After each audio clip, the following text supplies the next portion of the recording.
I panicked. I'm 67 years old, and this is supposed to be the part where life gets easier, where you watch your grandchildren grow up from a comfortable distance, maybe bake cookies on Sundays. Instead, I'm standing in a courthouse hallway, watching my daughter's lawyer straighten his tie with the kind of confidence that comes from knowing he's about to destroy everything I've built over the last 11 years. My hands are shaking. Sophie squeezes my fingers 3 times. It's our signal. I love you. She can't hear me say it back, but she sees my face, reads the fear I'm trying to hide. At 14, my granddaughter has learned to read people better than most adults ever will. She has to. The world doesn't make it easy for a girl who can't walk without her wheelchair, who can't hear the music she creates, except through the vibrations that travel through her fingertips. Mrs. Chen, our lawyer, David Morrison, touches my elbow gently. We need to talk before we go in. David is young, maybe 35, with kind eyes and a nervous habit of pushing his glasses up his nose. He's doing it now, 3 times in rapid succession. That's when I know. That's when the panic really sets in. She has documents, he says quietly, glancing at Sophie to make sure she's not reading his lips. She's looking down at her iPad, at the music notation software she's been working with since dawn. Caroline's lawyer submitted them this morning. Receipts, emails, therapy session confirmations. If they're real, they're not real. My voice comes out stronger than I feel. I know. But Maggie, she has a marriage certificate. She was married to Sophie's father. In Washington state. That gives her legal standing. And if the judge believes she maintained even minimal contact, he trails off, pushes his glasses up again. We might lose. The hallway tilts. 11 years. 11 years of waking up at 5 in the morning to drive 40 minutes to the nearest therapy center. 11 years of fighting with insurance companies, arguing with school administrators, learning sign language at night after Sophie went to bed because I needed to tell her I loved her in a language her hands could understand. 11 years of doctor appointments and IEP meetings, and explaining to people that cerebral palsy doesn't mean my granddaughter is stupid, that her mind is as sharp as anyone's, sharper maybe, because she's had to work twice as hard for everything. 11 years of being the only person who showed up. Sophie taps my hand. She's looking at me now, her dark eyes serious behind her glasses. She signs something quickly, her fingers moving in the fluid way that took her years to master, because cerebral palsy affects motor control, makes everything harder. Even signing. What did she say? David asks. She says we should let Caroline talk first. That's actually good legal strategy. David looks surprised. Let them present their case. Give them enough rope. Sophie's already turning back to her iPad. She's adding something to a file, her fingers moving carefully over the screen with the special stylus she uses. I can see the title. Year 11. The Woman Who Left. My granddaughter has been composing songs since she was 7 years old. It started with a music therapist who brought a keyboard, thinking it might help with Sophie's fine motor skills. Instead, it unlocked something. Sophie would spend hours at that keyboard, feeling the vibrations, watching the keys light up on the screen that showed the notes. She taught herself to read music before she could read words fluently. But I'm getting ahead of myself. I need to go back. Back to the day Caroline left. Back to the beginning of all of this. It was December 2014. Sophie was 3 years old. My son-in-law, James, had died 6 months earlier in a car accident. Caroline was 27. Beautiful. Overwhelmed. Sophie had been diagnosed with cerebral palsy at 18 months, and the diagnosis had gotten more complicated as she grew. Spastic diplegia, they called it. Affects the legs primarily, but Sophie's case was more complex. Her hearing was damaged, maybe from lack of oxygen at birth, maybe something else. The doctors weren't sure. James had been patient. Caroline was not. I remember the morning she left. It was raining. That cold Washington rain that seeps into your bones. I'd driven over to help with Sophie's morning routine. The door was unlocked. Caroline was standing in the living room with 2 suitcases. I can't do this anymore, she said. No preamble. No apology in her voice, just exhaustion. I'm 27 years old, Mom. I'm supposed to be living my life. Instead, I'm trapped here with a child who will never be normal, who will never walk, never hear me say I love her. She can see you sign it, I said. My voice was shaking. I don't want to sign it. Caroline's voice broke. I don't want to learn sign language. I don't want to spend my life in waiting rooms and therapy centers. I don't want this. I never wanted this. Sophie was in her room. I could hear her making small sounds. The babbling that wasn't quite speech yet, that we were working on with the speech therapist every Tuesday and Thursday. She's your daughter, I whispered. She's your granddaughter. You take her. You're good at this caretaker thing. You did it with Dad before he died. You like being needed. Caroline picked up her suitcases. There's formula in the kitchen. The schedule's on the fridge. I'll send money when I can. She didn't send money. She sent nothing. No calls, no letters, no birthday cards. For 11 years, Caroline Chen vanished from her daughter's life as completely as if she'd never existed. I was 66 years old. I just retired from teaching high school English. I'd been looking forward to traveling, to finally writing that novel I'd always talked about. Instead, I learned to change a 3-year-old's diapers, to position her body correctly so the cerebral palsy wouldn't cause more complications, to communicate with a child who couldn't hear me and couldn't yet understand sign language. Those first years were brutal. Sophie screamed at night, her body locked in painful spasms. The insurance company denied half the therapies the doctors recommended. The local preschool said they weren't equipped to handle Sophie's needs. I fought them. I fought everyone. I became the kind of grandmother teachers dreaded seeing at IEP meetings. The kind who arrived with binders full of documentation and medical studies and legal precedents. But Sophie grew. She learned to use a wheelchair, to sign, to read. She learned to navigate a world that wasn't built for her. And somewhere in all of that, she found music. The music therapist, Helen, came twice a week when Sophie was 7. She brought a keyboard with a sensitivity setting, hooked it up to a computer program that displayed the notes visually. Sophie could feel the vibrations, see the music, understand it in a way I never could. By the time she was 9, she was composing. Simple pieces at first, short melodies that Helen helped her notate. Then more complex ones. By 11, she was writing full compositions, intricate pieces that layered harmonies in ways that made Helen shake her head in wonder. She's gifted, Helen told me one afternoon. Truly gifted. These compositions are sophisticated, Maggie. Some of them are graduate-level work. She's 11, I said. I know. Helen smiled. I know someone at Seattle Pacific University. Would you mind if I showed them Sophie's work? That was 3 years ago. Sophie's now 14, and her album Silent Symphony dropped 6 months ago on a small independent label. The label head had heard her work through Helen's contact, had driven down to our small town in Washington to meet the teenager who composed music she couldn't hear. The album went viral on TikTok first. Teenagers sharing videos of themselves listening to echoes of What I Feel, crying as the piano melody built into something heartbreaking and beautiful. Then, the music blogs picked it up. Then, NPR did a story, the deaf composer creating sound through touch. The Grammy nomination came in November. Best Contemporary Instrumental Album. Sophie was the youngest nominee in the category in 20 years. The record deal came a week later. Universal Music wanted to sign her for 3 years, $2.8 million, with creative control retained. I took her to Seattle to sign the contracts. We stayed in a hotel downtown, something I could never have afforded before but that the label paid for. Sophie signed her name carefully, her hand shaking slightly from the cerebral palsy but her signature clear and deliberate. 14 years old, and she was signing a contract that would change our lives.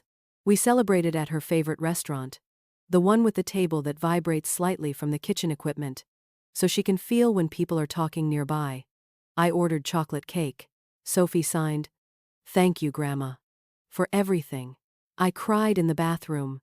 Relief, joy, pride, exhaustion, all of it hitting me at once, after 11 years of fighting. 2 weeks later, Caroline showed up. She didn't call first. She just appeared at our door on a Wednesday afternoon. Sophie was at school, doing her advanced music theory class through the district's gifted program. I was in the kitchen, reviewing her homework, when the doorbell rang. I didn't recognize her at first. Caroline had changed. Her hair was shorter, her face thinner. She wore an expensive coat, carried a designer handbag. She looked like she'd done well for herself. "Hi, Mom," she said. My first instinct was to slam the door. My second was to scream. I did neither. I stood there, gripping the door frame, trying to remember how to breathe. "What do you want? Can I come in?" She didn't wait for an answer, just moved past me into the living room. She looked around at Sophie's music equipment, the keyboard in the corner, the medical equipment we still needed sometimes, the photos on the wall. Sophie at 5 with her first wheelchair. Sophie, at 8, learning to sign. Sophie at 12 holding her first Grammy nomination letter. Caroline's eyes lingered on that last one. "I heard about the album," she said. "About the deal. I'm so proud of her. Of what you've done with her." "What I've done with her?" My voice came out flat. "She's not a project, Caroline. She's your daughter." "I know." Caroline sat on the couch, uninvited. "I know I made mistakes. I was young, Mom. I was overwhelmed. Losing James, finding out about Sophie's disabilities. All of it happening at once. I had a breakdown. I had to leave to survive." "You didn't have a breakdown. You chose to leave. I'm back now. I want to make it right." She pulled out her phone, showed me something on the screen. "I've been seeing a therapist, working through my issues. I want to be part of Sophie's life again. I want to be her mother." I laughed. It wasn't a nice sound. "It's been 11 years, Caroline. 11 years without a single phone call. And now you show up 2 weeks after she signs a multi-million-dollar contract? What a coincidence. This isn't about money." "Then what is it about?" She didn't answer. She just looked at me with something that might have been pity. "I know you've done your best, but Sophie deserves to have her real mother in her life. And legally, I have rights. I never gave up custody. I'm still her parent. That's when I should have thrown her out. Instead, I made the mistake of being civil. Sophie gets home at 4. You can talk to her then. But Caroline, if you hurt her again, if you walk away again." "I won't." She smiled. It didn't reach her eyes. "I promise." Sophie came home at 4:15. Her bus driver, Mr. Patterson, helped her with the wheelchair lift, made sure she was safely in her chair before leaving. Sophie rolled up the ramp I'd built years ago, saw me standing at the door, and signed, "What's wrong?" "Your mother's here." Sophie's face went carefully blank. The same expression she wore when kids at school stared at her wheelchair, when adults spoke to me about her as if she wasn't there. She rolled into the living room slowly. Caroline stood up, her face bright with tears. Real tears, I had to admit. Whatever else she was, she could still cry. "Sophie. Oh my God, Sophie. You're so big. You're so beautiful." Caroline moved toward her, arms outstretched. Sophie held up one hand. "Stop." She signed something quickly. "She wants to know where you've been," I translated. Caroline knelt down, eye level with Sophie. "I was sick, honey. I had to go away to get better. But I'm better now. And I want to be your mom again. I want to be part of your life." Sophie signed again, her face still expressionless. "She says you're lying." "I'm not lying." Caroline looked up at me, pleading. "Tell her I'm not lying. I can't tell her something I don't believe." Caroline stayed for an hour. She asked Sophie about her music, about school, about her Grammy nomination. Sophie answered in monosyllables, her signs minimal. When Caroline finally left, she hugged me at the door. "I'll be back," she said. "I'm going to fix this." She came back 3 days later. With a lawyer. His name was Marcus Whitfield. He was everything you'd imagine. Expensive suit, shark smile, briefcase probably worth more than my car. He handed me papers as soon as I opened the door. "Notice of custody petition," he said pleasantly. "My client, Caroline Chen, is filing for primary custody of her minor daughter, Sophie Chen. You're welcome to retain legal counsel." The preliminary hearing is scheduled for March 15th. I took the papers with numb fingers. She abandoned her. My client was suffering from postpartum depression and grief following her husband's death. She sought treatment and has since recovered. She now wishes to resume her parental responsibilities. Marcus Whitfield smiled. Washington state law is very clear about parental rights, Mrs. Chen. Biological parents retain those rights unless they're explicitly terminated. Your daughter never terminated her rights. She never sent a dime. Never called, never wrote. She was incapacitated by mental illness. The court takes such things into consideration. He handed me another paper. This is documentation of her therapy sessions. Proof she was receiving treatment. I looked at the dates. They started 3 months ago. Right around when Sophie's album started going viral. This is bullshit, I said. The lawyer didn't even blink. See you in court, Mrs. Chen. That's when I called David Morrison. He was young, but he specialized in family law. And he'd helped a friend of mine with a grandparent custody case 2 years earlier. He looked over the papers, and that's when I saw the first crack in his professional demeanor. She has a marriage certificate, he said. She was legally married to Sophie's father. That gives her standing. And these therapy records, if they're real, they're dated 3 months ago. She disappeared for 11 years. I know, but Maggie, you need to understand. The court system is designed to preserve parental rights. Unless we can prove she's unfit, or unless she voluntarily terminated her rights, which she didn't. He pushed his glasses up. We need to document everything. Every therapy session you took Sophie to. Every IEP meeting. Every doctor's appointment. We need to show that you've been the primary caregiver, that Sophie's welfare depends on staying with you. I went home and started pulling out boxes. 11 years of documentation. Medical records, therapy notes, school reports, photos. I'd kept everything, partly because the insurance company demanded it, partly because some instinct told me I might need proof someday that I'd been there, that I'd shown up. Sophie found me at midnight, surrounded by papers, crying over a photo of her at 5 years old, signing "I love you" for the first time. She rolled closer, put her hand on my shoulder, signed, "It's okay, Grandma. It's not okay. She's going to try to take you away." Sophie picked up her iPad, typed something, showed me the screen. "She can't take me. I won't let her." I wanted to believe that, but I'm 67 years old, and I've learned that the world doesn't always care what children want, especially when lawyers and money get involved. The preliminary hearing was 2 weeks away. David filed our response, attached every document I had. Caroline's lawyer filed a counter-response with more evidence of Caroline's involvement. Emails she'd allegedly sent to Sophie's school, checking on her progress. Therapy bills she'd allegedly paid. All dated sporadically over the past 11 years. Some of these might be real, David admitted. Or they might be fabricated. It's hard to prove either way without a full forensic investigation. And that takes time and money. Time and money I didn't have. Sophie spent those 2 weeks doing something on her iPad. She wouldn't show me what. She'd just sign. "It's okay" whenever I asked. She went to her music classes, came home, worked on her iPad until late at night. Sometimes I'd see her crying, her shoulders shaking silently. But when I went to her, she'd wipe her eyes and sign, "I'm fine." She wasn't fine. Neither was I. The night before the hearing, I couldn't sleep.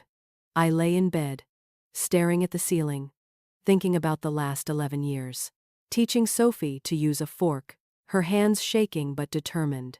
Fighting with the school district until they agreed to put her in regular classes with accommodation. The first time she signed a full sentence, the pride on her face. Her first piano recital, the music teacher crying, because Sophie's composition was so beautiful. The day the Grammy nomination letter came, Sophie laughing silently, her hands moving so fast I could barely follow. "We did it, Grandma. We did it." We, not I. Because everything Sophie accomplished, she saw as ours. Because I'd been there. Because I'd shown up. I got up at 5, too anxious to sleep. Sophie was already awake, dressed in the nice outfit we'd bought for court. Navy blue dress, sensible shoes, her hair pulled back neatly. She looked so much older than 14. We drove to the courthouse in silence. David met us in the parking lot, looking exhausted. Caroline's team submitted more documents this morning. Bank records showing transfers to medical providers. I'm telling you this so you're prepared. Prepared for what? Prepared to lose the preliminary hearing. Doesn't mean we lose the case, but I wanted to throw up. The courtroom was smaller than I expected. Judge Patricia Holloway presided. A woman in her 60s with steel gray hair and a no-nonsense expression. Caroline sat at the plaintiff's table with Marcus Whitfield and another lawyer I didn't recognize. She wore a conservative suit, minimal makeup, looked every inch the concerned mother. Our case was called. Marcus Whitfield stood, his voice confident and smooth. Your Honor, my client, Caroline Chen, is here today to request the return of her daughter, Sophie Chen, who has been residing with her maternal grandmother for the past 11 years. Ms. Chen acknowledges that she struggled with severe postpartum depression and grief following the death of her husband. However, she has since received treatment and is now prepared to resume her parental duties. He presented the therapy records, the emails to Sophie's school, the medical bills. Each document looked official, professional, convincing. Judge Holloway reviewed them carefully. Mrs. Chen, you're the child's grandmother? I stood. Yes, Your Honor. How long has Sophie been in your care? 11 years. Since she was 3 years old. And Miss Caroline Chen has had no contact during that time? None, Your Honor. No calls, no letters, no birthday cards, nothing. Marcus Whitfield interrupted smoothly. Your Honor, as the medical records show, my client was incapacitated during this period. She was receiving treatment for severe mental illness. Treatment that apparently started 3 months ago, David said, standing. Your Honor, the documentation Mr. Whitfield has presented shows a pattern of minimal sporadic contact. A few emails over 11 years is not parental involvement. Mrs. Chen has been Sophie's primary caregiver for her entire conscious memory. Sophie is 14, Judge Holloway said. Old enough to have an opinion. I'd like to hear from her. My heart stopped. Sophie's cerebral palsy affects her speech. She can make sounds, but not words. She communicates through sign language and her iPad. How is she supposed to testify? But Sophie was already rolling forward. She had her iPad in her lap, the screen showing something I couldn't see from where I stood. She positioned herself between both tables, facing the judge. She signed something. I translated, I'd like to present evidence, Your Honor. Judge Holloway looked surprised. What kind of evidence? Sophie typed on her iPad, showed it to the judge. Judge Holloway read it, her expression unreadable. You want to play music? Sophie nodded. This is irregular, Marcus Whitfield objected. Your Honor, we're here to discuss custody arrangements, not to review the child's musical achievements. The child wishes to present evidence. I'm going to allow it. Judge Holloway gestured to the bailiff. Set up the audio system. It took 5 minutes. Sophie connected her iPad to the courthouse speakers. Then she opened a file. On the screen, I could see a list of songs. 11 songs. Year 1. First Days Without Her. Year 2. Learning to Sign Grandma. Year 3. The Wheelchair Race. Year Fear. When School Said No. Year 5. Tuesday Therapy Sessions. Year 6. The Keyboard. That Changed Everything. Year 7. My First Composition. Year 8. Fighting for Me. Year 9. The Grammy Nomination. Year 10. She Never Came. Year 11. The Woman Who Left. Sophie selected the first song. The music filled the courtroom. A simple piano melody, haunting and lonely. On the screen, lyrics appeared. This is the house where she left me, divided by 3 years old, and alone, divided by. These are the hands that couldn't hold me, divided by. This is the silence I've known, divided by. But these are the arms that caught me, divided by. When she walked away, this is the voice that taught me, divided by. How to sign what I couldn't say, divided by. Year 1. First days without her divided by year 1. First days with you. The song ended. No one spoke. Sophie selected the second song. For the next 40 minutes, we listened to 11 years of Sophie's life, told through music. Each song was time-stamped in the metadata, showing when it was composed. Each song had lyrics that described specific events, specific moments that only someone who was there would know. Year 3. The wheelchair race at the park. You cheered so loud divided by the kids who stared. You taught me to be proud divided by the day I won. You cried tears of joy divided by this is my life. I'm not broken, not destroyed. Year 5. Tuesday mornings, therapy at 7:15 divided by the drive is long, but you've never missed, never been divided by late or absent, you're always there divided by. In the waiting room, reading, showing you care. Year 8.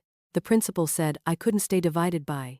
You brought documents, made them change their way divided by. For 3 hours you argued, wouldn't back down divided by. This is what love looks like, what you've shown. Each song was detailed, specific, impossible to fake. The timestamps showed they'd been composed over years, not manufactured recently.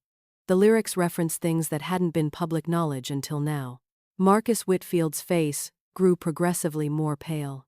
Caroline was crying, but her lawyer was frantically typing on his phone, probably trying to figure out if this evidence was admissible. Sophie saved the last song for the end. Year 11. The Woman Who Left.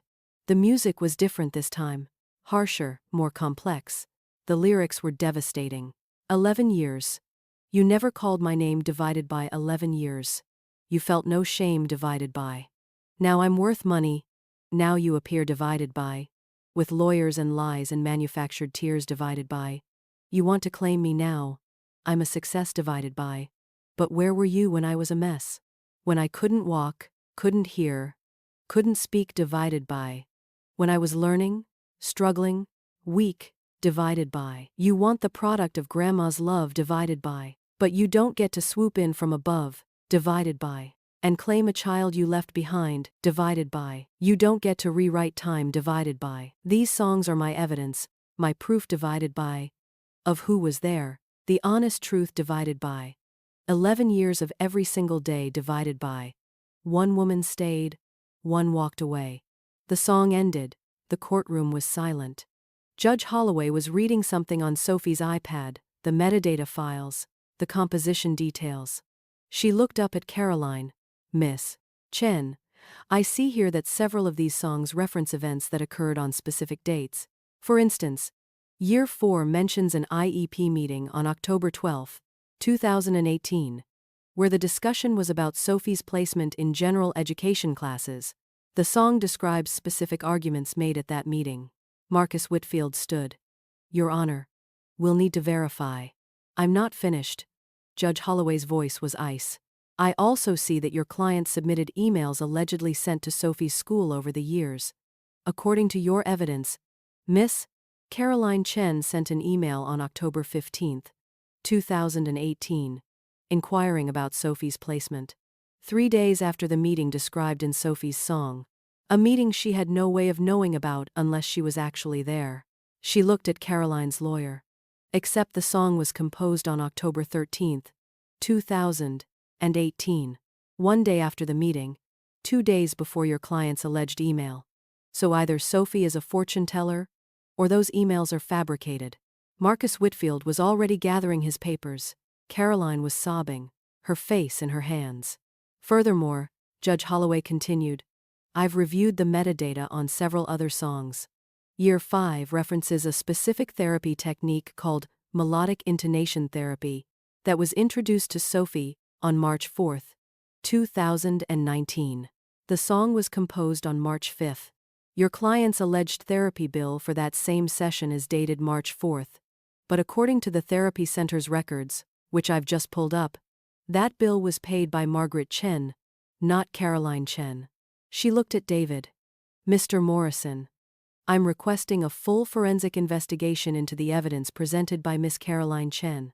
I'm also granting temporary custody to Mrs. Margaret Chen pending the results of that investigation. Your Honor, My client Marcus Whitfield tried. Your client presented fraudulent evidence to this court. She forged emails, manufactured bills, and attempted to use her daughter's success to claim a relationship that never existed. If the investigation confirms what I suspect, I'll be recommending charges of fraud and perjury. Judge Holloway looked at Sophie. Young lady, these songs are remarkable. Not just as music, but as documentation. You've created an irrefutable record of your life. Very clever. Sophie signed something. I translated, my voice shaking. I knew she'd come back when I was worth something. I wanted to be ready. Caroline was escorted out, still crying. Marcus Whitfield tried to avoid eye contact with everyone. David was grinning, pumping his fist. But Sophie just looked at me. She signed. Can we go home now? The investigation took 3 weeks. They forensically analyzed every document Caroline had submitted. Every single one was fake. The emails had been backdated, the bills were forged, the therapy records were manufactured.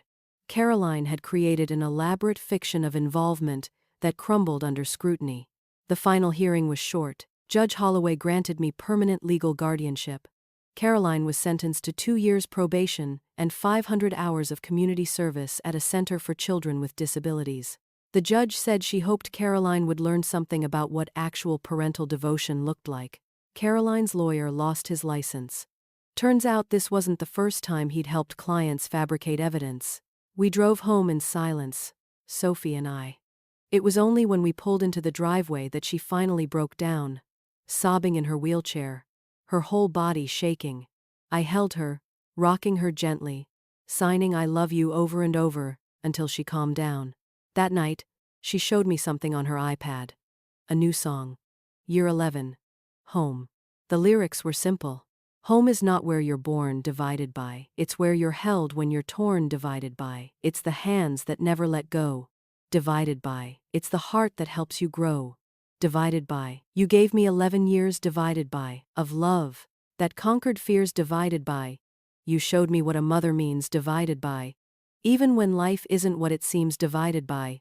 Thank you, Grandma, for staying divided by, for fighting, for praying divided by, for being there every single day divided by, for never walking away. I cried reading it.